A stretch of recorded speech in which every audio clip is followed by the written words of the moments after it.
各位来宾，欢迎参加国际创新分论坛日本教育与教育科技趋势高端对话。下面有请演讲嘉宾上场。Distinguished guests, welcome to participate in the International Innovation Sub-Forum. High-level talks on Japanese education and EdTech trends. Next, let's invite our speakers on stage.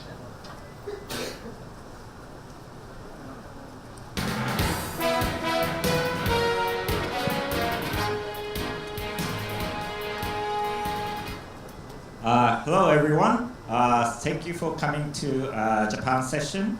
My name is Narisa Wada. I'll be the lead panelist and also the organizing moderator for this session. And today there is two parts. One part is about presentation from each of the panelists so that everyone could understand what their companies and organizations are like. And also the second part would be a panel discussion with the speakers and myself moderating it. And today it's a very, very rare opportunity for everyone here because usually Japan is said to be like Galapagos closed islands. They don't like to disclose information, but we have the deputy director from the ministry as well as prominent educational service provider Zettokai, and also one of the leading prominent EdTech startups, Compass, from Japan. So please enjoy and let us begin. So first of all, we'd like to start off our part one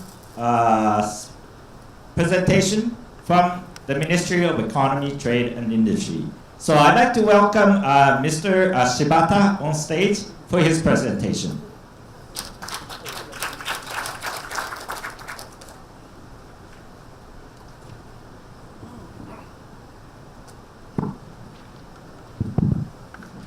Hello everyone. My name is Hirohumi Shibata. I come from the Ministry of Economy, Trade and Industry. And today I'm very honored to be here and share the time with a great panelist. And at the beginning of my presentation, let me tell about some short story. When I was a university student, I majored in the biology. And while I working for the METI, and I had a lot of chance to do the policy making, like new laws and tax reform and getting a huge amount of budget, and without the knowledge of the biology. And so in my case, it's not so popular in METI, but in the future, the very hybrid career is will be common. And so now we are trying to make a new policy making. We call that running innovation, and let's get started.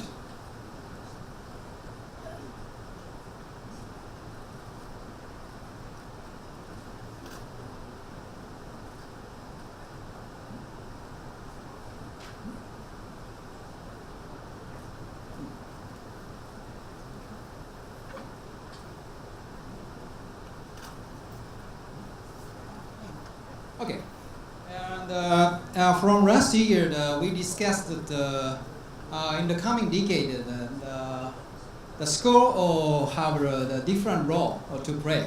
It means running and solving social issues and project work. And running means that EdTech and interactive learning will replace the classroom. And second, the solving social issues.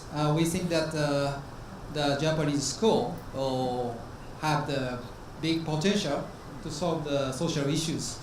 And EdTech can contribute to solve it.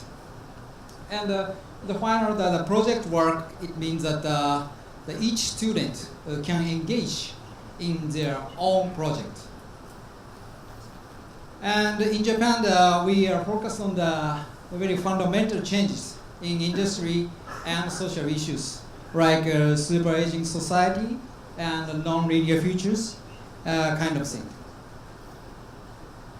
And we experience the many social issues are faster than the other countries, but still we can't solve them yet. So we need we understand that we need to collectively become the change makers, and that can creatively identify and solve social issues. And Meti have started a new project calling the Running Innovation, and making a study group of EdTech. And we discussed the three steps of this figure shows. The first step is that we recognize that the social and the industry change structures is changing in both the world and Japan.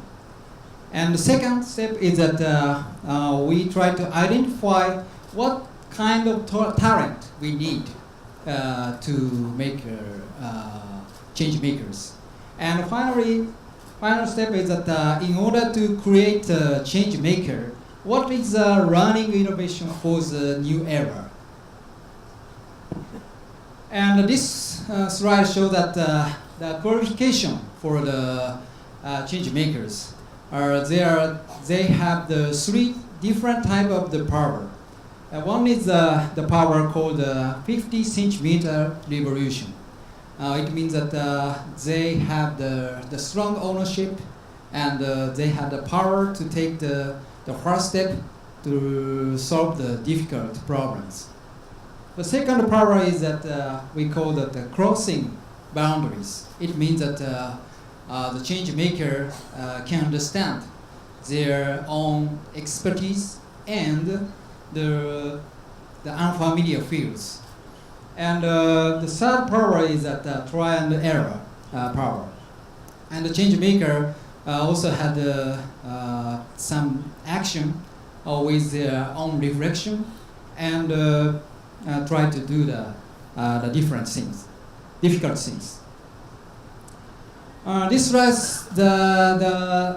is a logmark of our project, the Running Innovation Platform in Japan. And we think that the Running Innovation Platform aims to create the new environment in Japan where the change makers are born. To build the running, to create a running innovation, we think that this platform will be the place of wisdom to create education innovation with cross collaboration. For example, like the private sector and the public education sector, industry, for example, the manufacturing, the service industry, energy and agriculture, and so on. And we want to achieve the social system reform, including the institutional change and the nationwide movement. And our running innovation project consists of two parts. One is the project work, or the STEAMs, and the other is the curriculum education for the 5 core subjects. And a navigator of knowledge connect to these two parts. And project work, or STEAM, means that many students have to experience or the excitement running, or the programming, or the public running kind of thing. And curriculum education for the 5 core subjects, we think that this region can be updated, the direction with the optimization, or the kind of thing, personalization kind of thing. And this figure shows that we think that we need good content, and good running cycle is needed to achieve our policy making and our idea.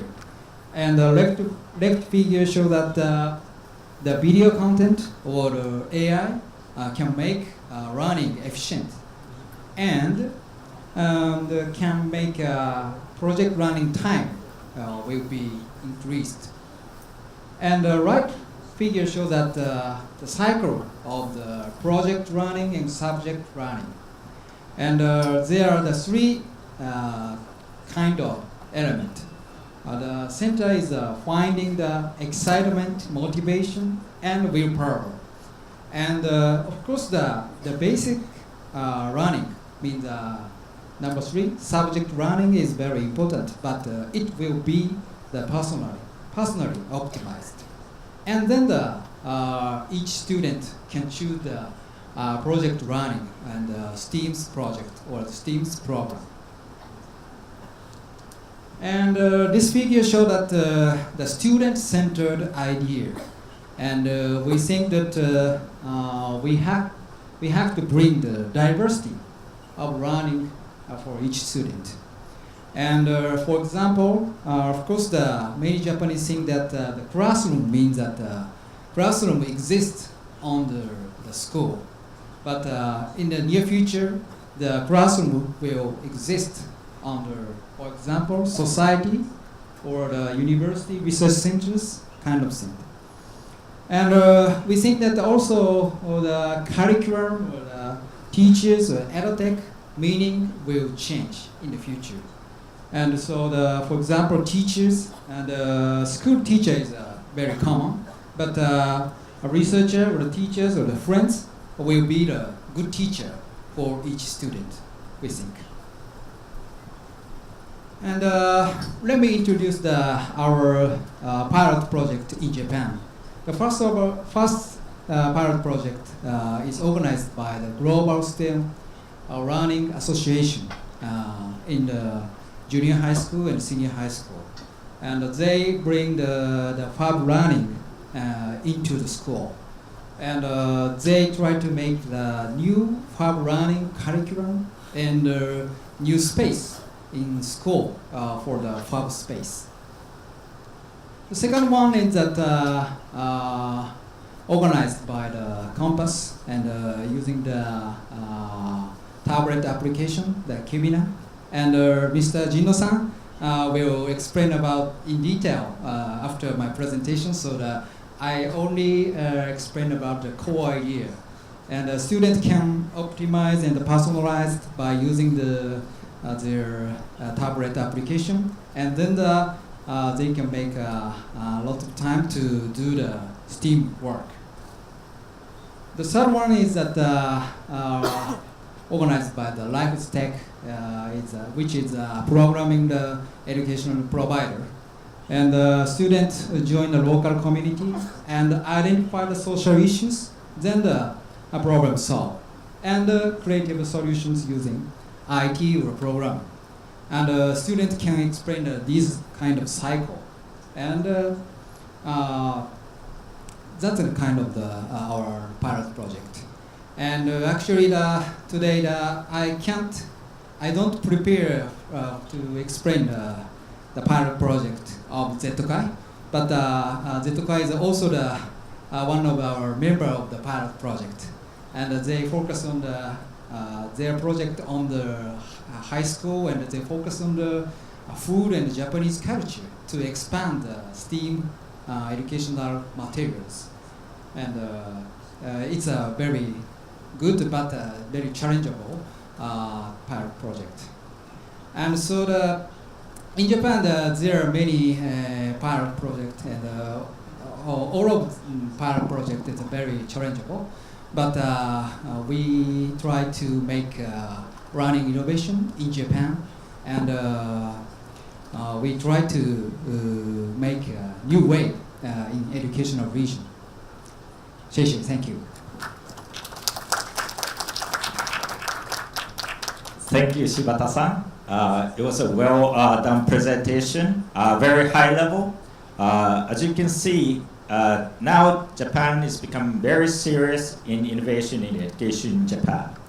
Now, second presentation will be from EdTech. I'd like to invite Hirata-san on stage for his presentation.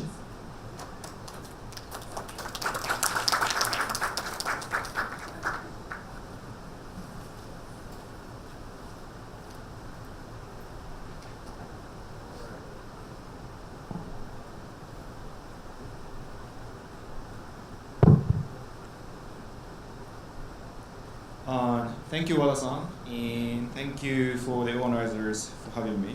And before I start, I have to apologize one thing. CEO of the company was going to come, but he got sick last minute, and he couldn't come. He couldn't make it. So, but next year, hopefully, he can make it. So I'm Akira. I'm Global Alliance Officer from Zetokai, coming from Japan, and this is my great honor to be on this panel. So, and to meet all of you at this conference. Clicker. This is a clicker. Oh, okay. And this is very exciting for us because, as far as I know, this is our first time ever to speak, to introduce our company at the international conference. So I'm very excited.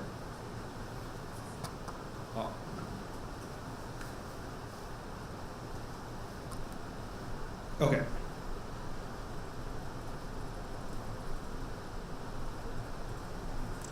It's not moving. Okay, so let me introduce our company. And this is our mission. And our mission is to deliver the best education to anyone, anywhere.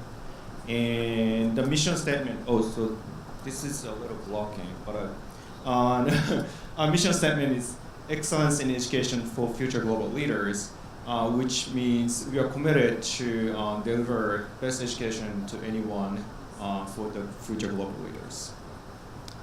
So that's our mission, and let's dive into more details.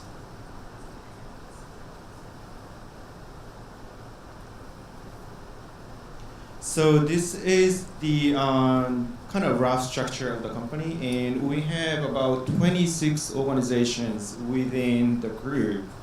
So we have some major companies in the middle, and this is the structure. And the company was founded 87 years ago by the current CEO's grandfather. He was an English teacher, and he was very passionate about education 87 years ago. And he invented this very new education learning experience called correspondence course. Have you heard of correspondence course? How many of you know about correspondence course? No, really? So it's still paper-based, and we send worksheets to students, and they work on it. And we have a bunch of graders to grade it. And so after they work on these worksheets, they send back to us. And graders are gonna put comments and grade it and send it back to students. And that cycle is gonna happen probably twice or 3 months a month. So it's very personalized, and it's very in detail. So anyway, that's the correspondence course. So since then, 87 years ago, we've grown to big, massive 26 organization company. And now we are one of the largest education companies in Japan.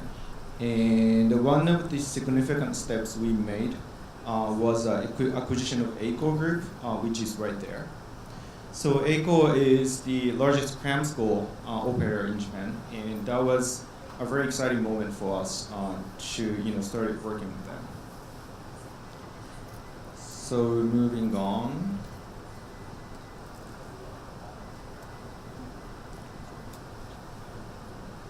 All right, so we have about 6 main businesses. One is correspondence course on the top left, and cram school is also the major one. And the correspondence course has been our core service since 87 years ago. And we're very proud of the track record that I'm gonna talk about. And the cram school is very big as well because of the Eiko group. And under Eiko, Shane English Learning Center is a very popular English learning center, and we have about 200 learning centers under Shane. And we also have a publishing business, which is right there. We have some category killer products.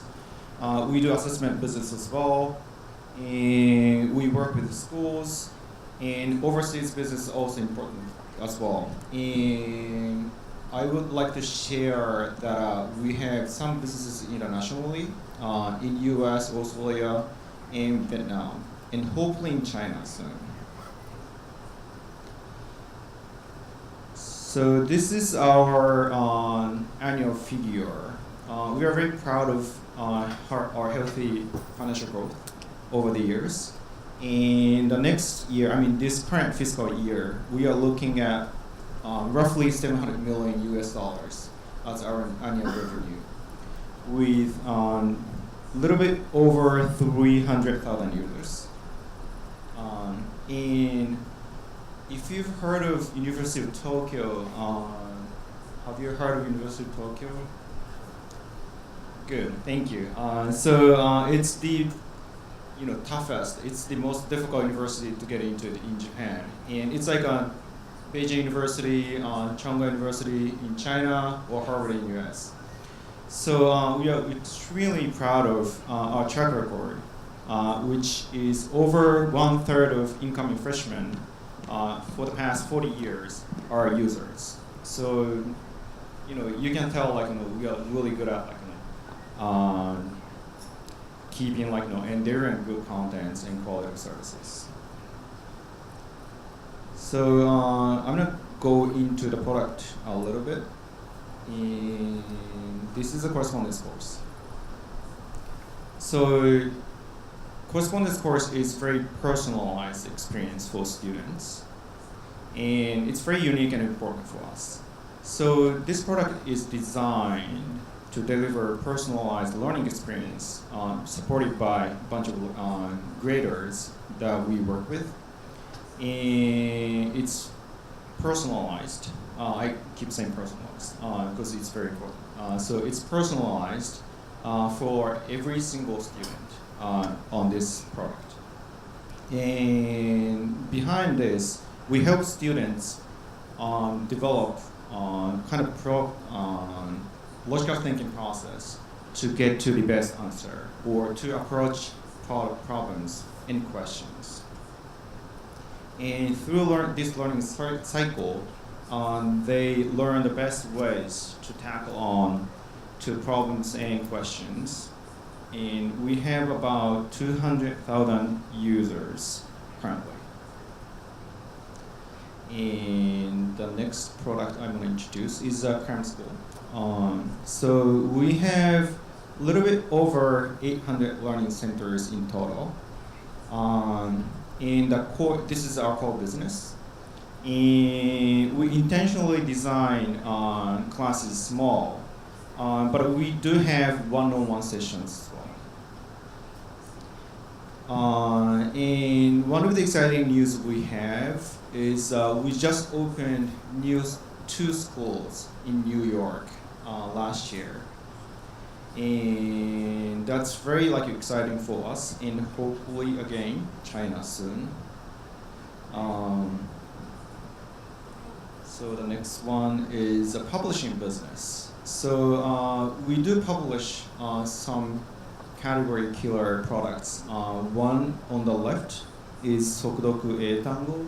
This is a vocab building textbook, and it's been a bestseller, one of the bestsellers in the education category, and we've sold over 6 million copies since 1996. I've used it, it's pretty good. It's pretty hard to work on it, but it was pretty good. And New Treasure series are very well-known English textbooks, and it's being used by very higher performing private schools. And I'm just gonna speed up a little bit. And we love new technologies. So correspondence courses are very traditional, has been very traditional, but we use iPad now to deliver and exchange these worksheets and contents between students and teachers, graders. So if it's mail-based and paper-based, there's always a time gap. So we use this simple technology to maximize the user experience. And Asteria this is the next generation correspondence course content, and it's powered by Newton adaptive engine. So we work with Newton, and it's truly personalized, online, and fully adaptive as well. So I'm gonna skip through. We work with Lego Education. So this is a it's being developed with Lego Education and Lego's training kit on the correspondence course. So we send Lego's training kits with our curriculum, and this is being massively popular. And it became a profound learning journey for the students who are very passionate about STEM. And most important though, we are trying to develop these skills on the right, which is logical thinking, problem solving, and creativity through this product. And this is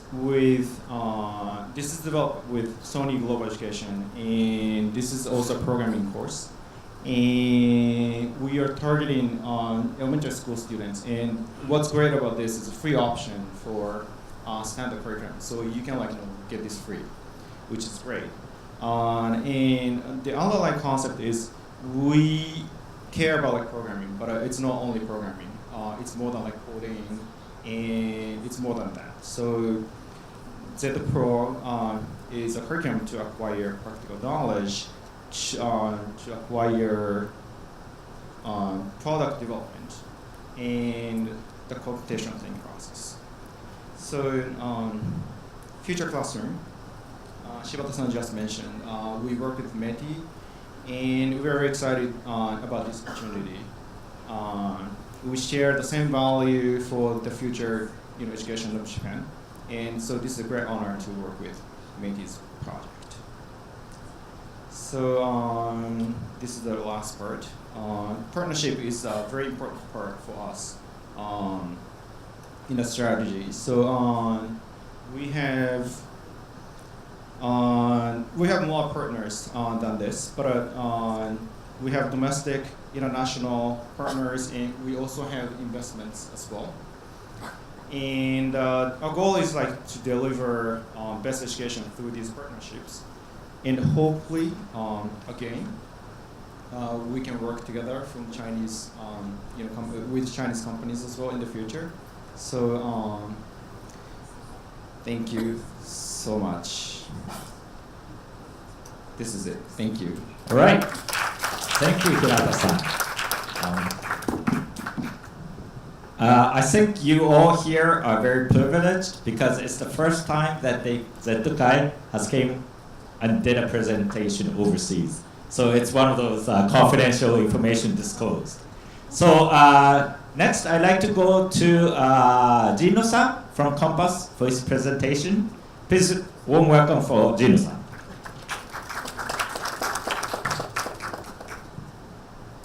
Hi, so my name is Genki Jindo. So firstly, I want to say that for my educational philosophy, so that is that time is very important. Of course for me, of course for you, of course for every student. So the reason why I sit in here. So today, I'd like to tell you the future of education.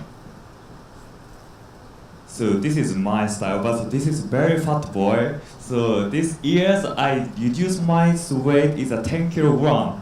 So I would say that so if you start to the startup, so your weight is reduced to 10 kilogram, I think.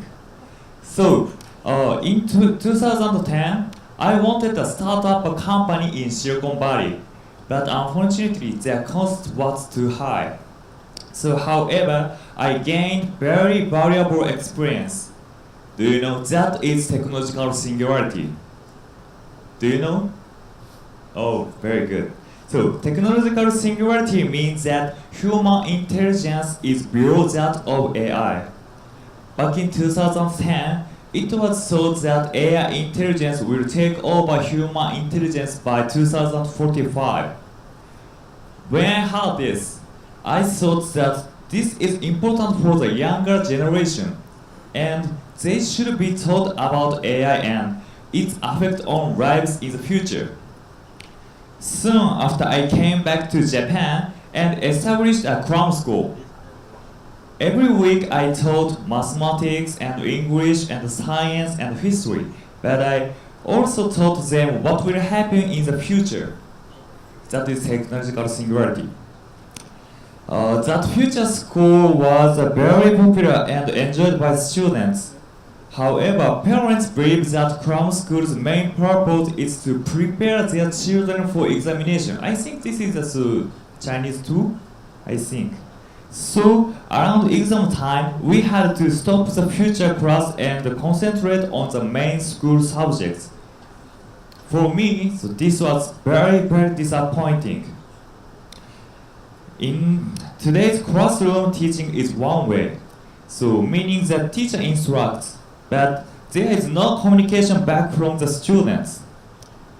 The teacher has no way of knowing did the students understand, do they have a question, is the class too easy or too difficult, so is it boring?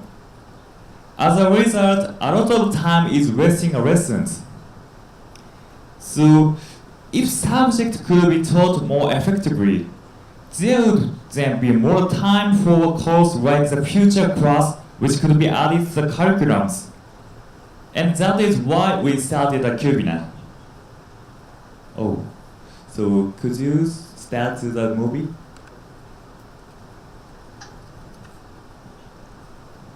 Oh, you can get the sound, right? Oh yeah. Yeah, this is my from school, and so this is a very future style. So, in the development stage of making Cubina, we focus on making things clear and simple so students do not get confused. The UI, like a user experience, is the same as real life, as in the mathematics classroom. The Cubina system is a teacher. The AI algorithm can understand which points the student has difficulty with and can provide a solution. And if the question was too easy, the AI will provide a slightly more difficult challenge. So, the classroom teacher is how it's said. The classroom teacher's role would change. The person from the Cubina manager can understand students' progress and can see their concentration level, like this. With this information, the teacher can act as a facilitator like a coach. So the technology does the teaching, the teacher can now focus on the individual, student individual. This is message from the Cubina, and so teacher gets the information, and so can get the good coaching, can be good coaching. So we have collected data have proven that this method of mathematics education is 7 times more effective than traditional teaching. So now we have expanded our service in Japan and also collaborating with the Ministry of Economic Trade and Industry. Right, this is a Cubina. So yeah, I said that so this is 7 times compared that Japanese traditional teaching, so very fast. And so it is enough to study. So now, this is just beginning. So we are also applying this technology to other subjects and other languages as well. Thank you very much. All right, thank you, Jino-san.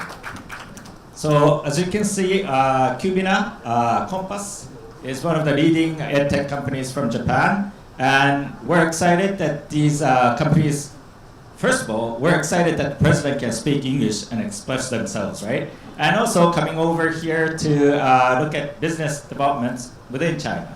So now I'd like to go to the second part of the session, which will be the panel discussion. So warm welcome again to METI, Shibata-san.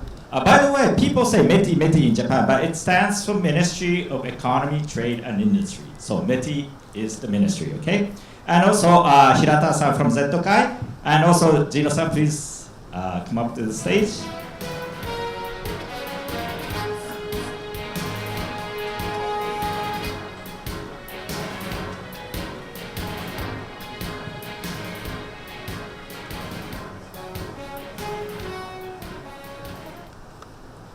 Okay, now when everyone's getting ready, that's the simultaneous translation in case there's a Q&A.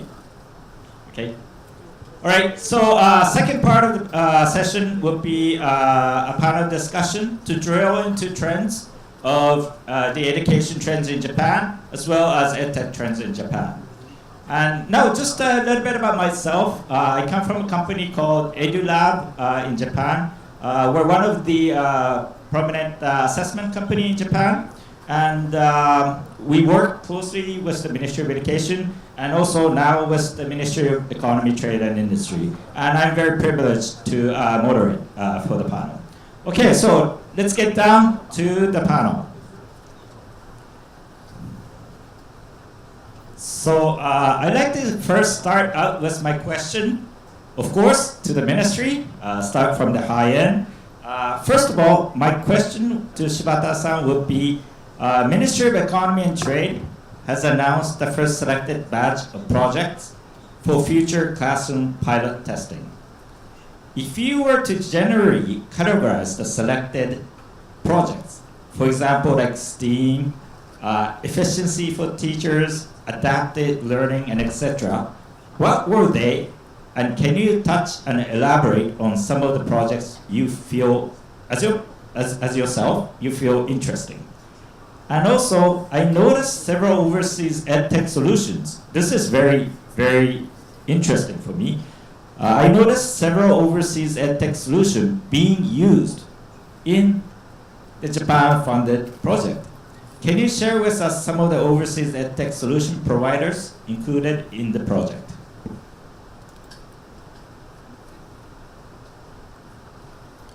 Thank you. And first, in Japan now, we are managing about 50 kind of the pilot project in Japan, and my strong interest is about the STEAM program pilot project, because in my career in METI, my major is biology, but I have to try to make a new law and tax reform and kind of budget making.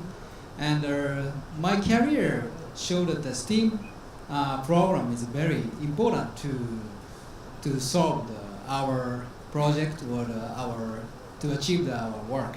So that's why that in Japan still the STEAM program is very rare, and the number of the STEAM program is very small. So our project try to introduce increase the total number of the STEAM program, I think. And in a pilot project, we accept any companies from any countries, because in Japan, EdTech or the STEAM region, we have the very big disadvantage from the US or China or Israel, and so we have to run from all of the players into the world. Yeah, I think. Thank you.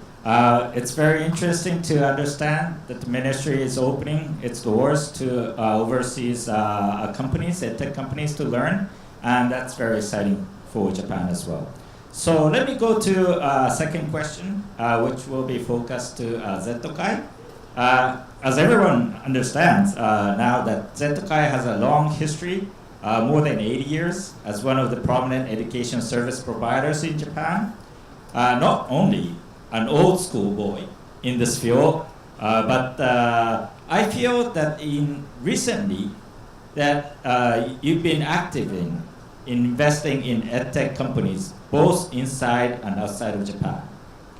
What is your strategy and expectations regarding such actions as ZTOKAI? And also, how do you see the Japan EdTech in general?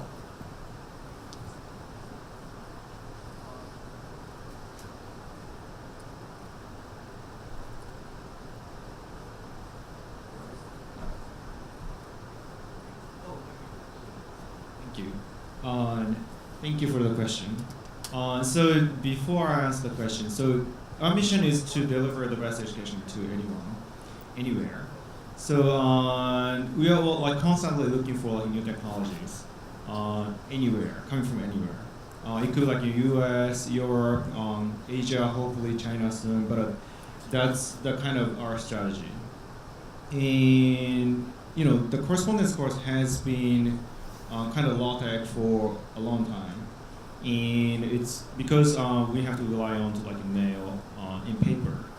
But given like this new era is coming up, we have to change that business model.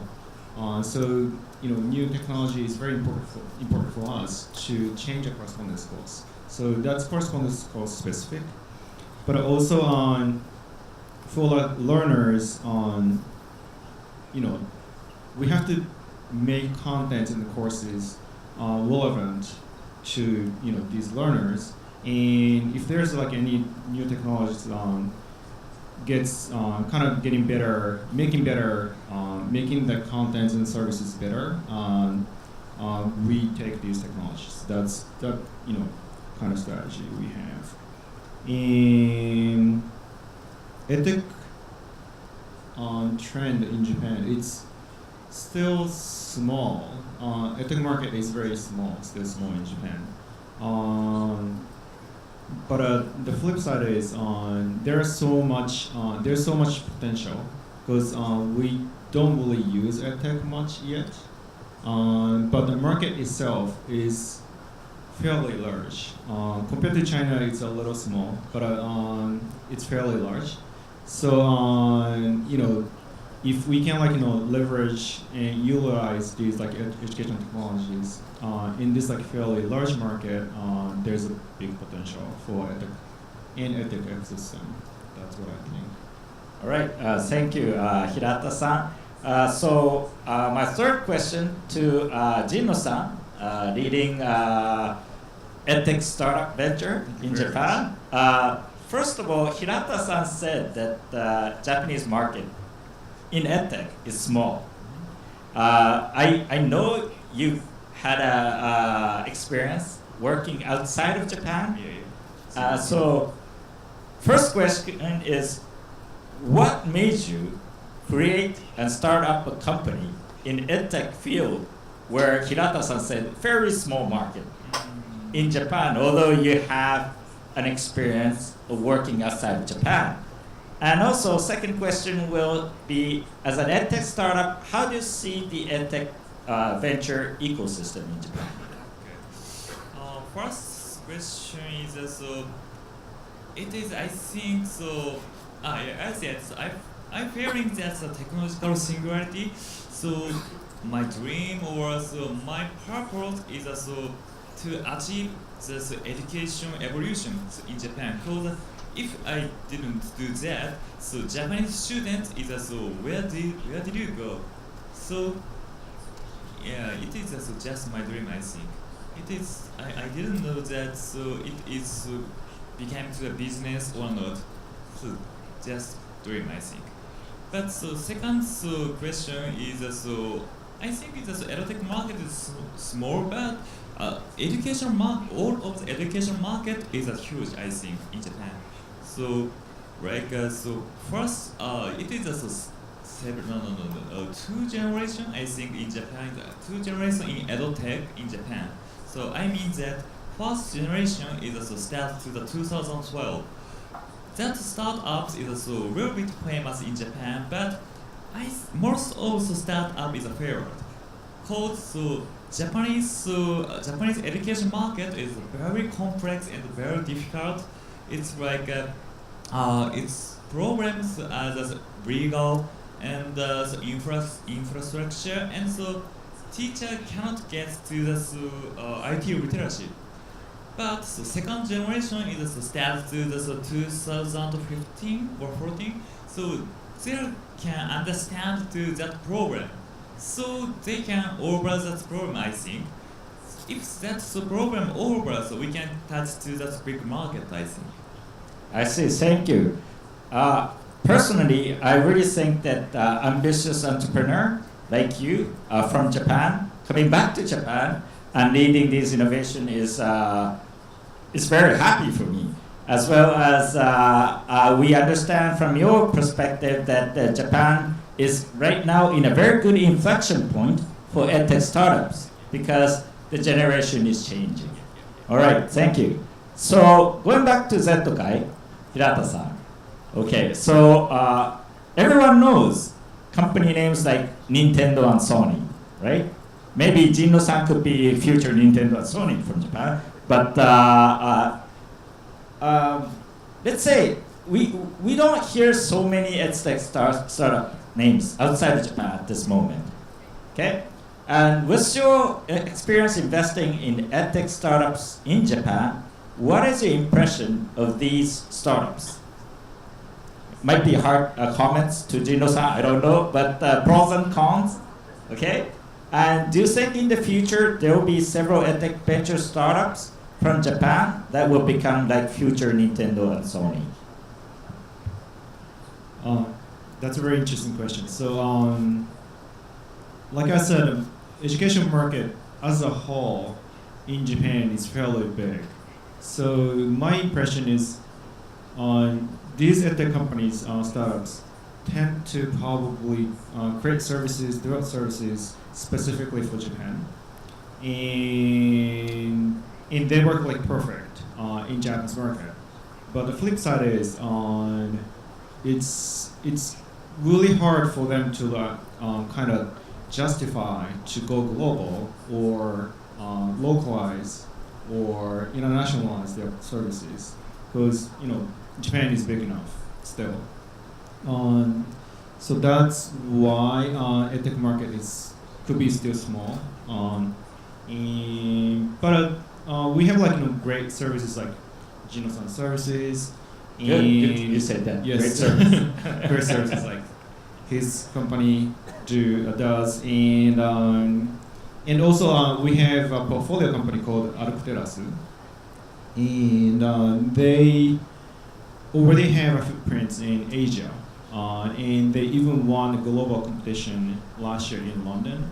So we do have great startups coming from Japan to the global community. So it's not really surprising for me if we're gonna have EdTech unicorns at some point in the near future.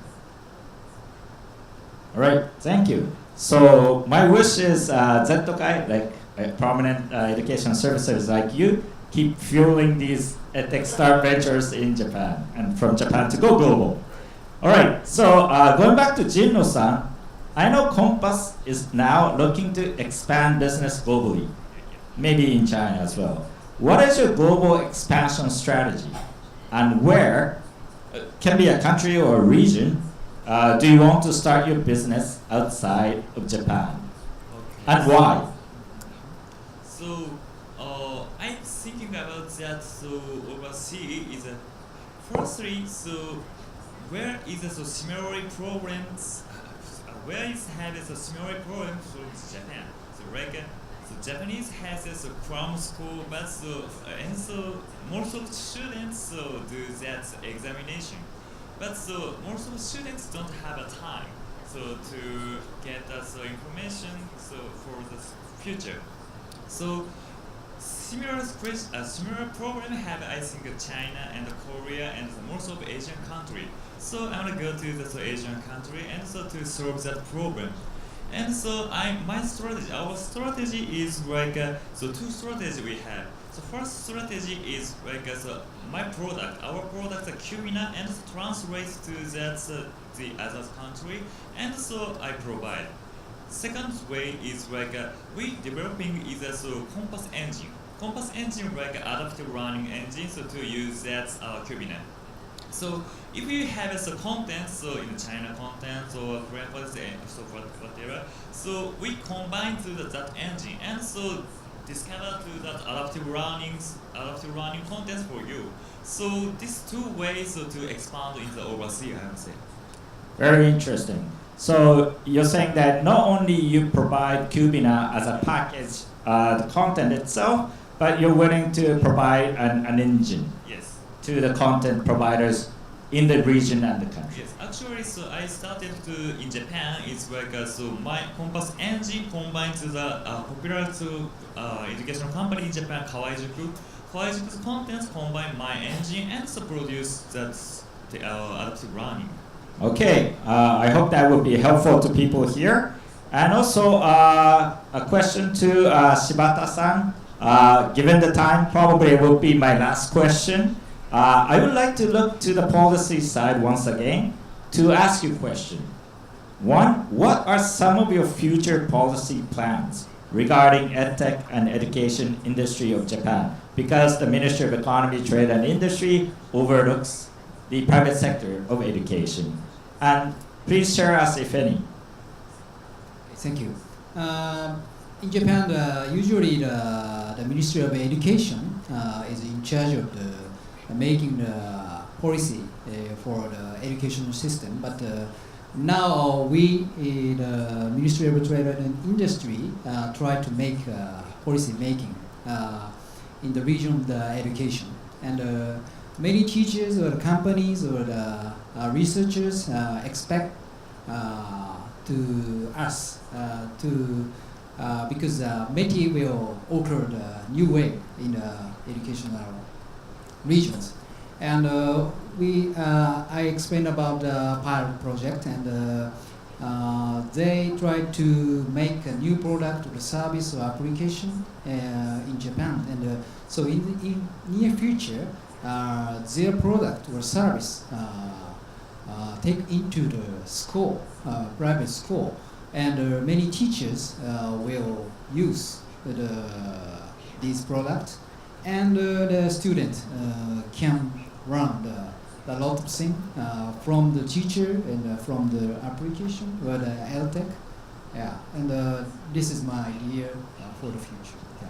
Thank you very much. So what a way to wrap up the final session part with the strong words from the government, because when the ministry comes in, there's a huge, substantial, strong trends that will build up. And also from the trade industry, it's a trade an industry ministry. It's also open to international and domestic trading as well. So thank you all for your time, as well as thank you all the panelists. Once again, warm applause for all of the panelists here. Thank you very much.